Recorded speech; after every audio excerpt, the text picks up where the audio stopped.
Today, we are going to build something absolutely transformational. We're talking about an unshakable spiritual foundation that can stand up to any storm life throws at you. So, if you're ready to turn that pressure you're feeling into real power, you are in exactly the right place. Let's dive in. Have you ever been there? Staring down a challenge? Some kind of obstacle or resistance that just feels impossible, too big, too overwhelming. Well, you're not alone. But what if winning wasn't just about fighting harder? What if it was about fighting smarter, with a completely different source of strength? Okay, our first foundational principle is this, and it's a big one. Before you even step into the ring, you have to know, really know, who is in your corner. And we're not talking about just any ally. This is the ultimate ally. Just let that sink in for a second. This simple statement is packed with so much power. It's a declaration that completely reframes the entire battle, right? It stops being about the size of your opposition and starts being about the infinite power of your ally. When you truly get that he is more than enough, that fear, it just starts to melt away. And look, this isn't just some positive thinking hack.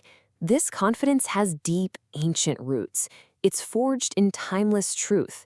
It's a reality that has empowered people for thousands of years. And guess what? It is just as potent and alive for you today. And here it is. This is where that strength comes from. The Apostle Paul wrote these words 2,000 years ago, basically telling us that feeling overwhelmed by the opposition is just, it's unnecessary when the creator of the entire universe is on your side. Who or what could ever truly stand a chance against that? All right, let's move to our second principle. Now, I've got to tell you, this one might sound completely backwards at first. We're not just going to endure our challenges, we're going to reframe them and actually find a reason to celebrate them. Crazy, right? This is such a radical mindset shift. Instead of dreading attacks or setbacks, we can learn to see them as a spiritual workout. Seriously, every bit of resistance is a chance to stretch, to grow stronger, to build a resilience you didn't even know you had. Your spiritual muscles don't grow in the comfort zone, they grow under tension. So here's the key takeaway. When trouble shows up, don't be surprised, don't be alarmed. That's the old way of thinking.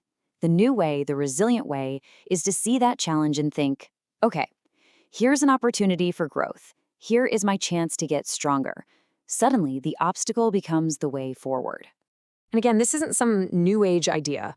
The book of James tells us to view troubles as an opportunity for, get this, great joy. Why on earth would we do that? Because the testing of your faith develops endurance. And that endurance is what makes you mature and complete, lacking absolutely nothing. The trial itself is the tool that's perfecting you. So we know God is for us, and we're starting to see adversity as a chance to grow. But what do we actually do? Well, this third principle is all about the specific type of action we're supposed to take. It's not about doing nothing, but it's also not about just striving and grinding in our own strength. This is the key. You still have to take the step. Faith always requires action. But the feeling of that action should be totally different. It's not a heavy, burdensome struggle. It's stepping forward in trust, knowing that He is the one carrying the real weight of the load. The contrast here is just night and day, isn't it? The world's way of dealing with challenges, it leads to fear and striving and eventually total burnout. It's so heavy. But His way, what He calls His yoke, it's defined by faith and rest even while you're moving, and a peace that just doesn't make any sense to the outside world. And this is the promise that makes it all possible. Jesus Himself invites us to take His yoke, to learn from Him, and He promises that His burden is light. It's a direct invitation to trade our burnout for His peace and our striving for His strength. Okay, on to the final piece of our foundation. This is what we do after the breakthrough, after the victory, after we see the results of our faith. Believe it or not, our response is just as important as our action. This needs to be our immediate gut reaction. The moment something good happens, the second a prayer is answered, the instant a challenge is overcome, that credit, it doesn't belong to us. All the glory, the perfect timing, the wisdom, the credit, it all goes right back to the source. This is way more than just being polite or humble.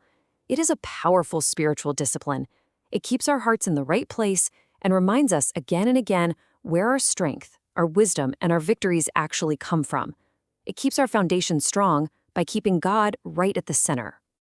And this practice of giving glory, it echoes the worship you see all throughout Scripture. It's us recognizing the ultimate reality of the universe. Everything is from Him, through Him, and for Him. When we give Him the glory, we are simply aligning ourselves with the truth of how everything works. So, we've covered 4 powerful, biblically rooted principles.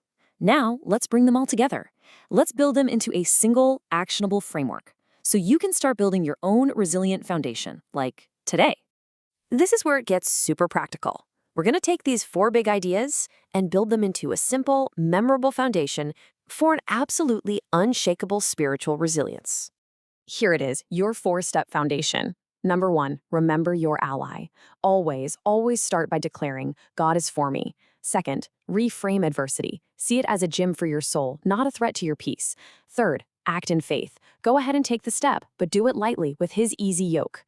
And finally, number 4, redirect the glory. The second the victory comes, give all the credit back to Him. That right there is how you build a resilient foundation. And that brings us to the final and maybe most important question. This isn't just theory, it's a call to action. I want you to look at your life right now. What's that challenge, that frustration, that adversity that you can start to look at through this brand new lens? What trial will you decide right now to see as an opportunity for great joy and growth? Because that decision, that's where your resilient foundation truly begins.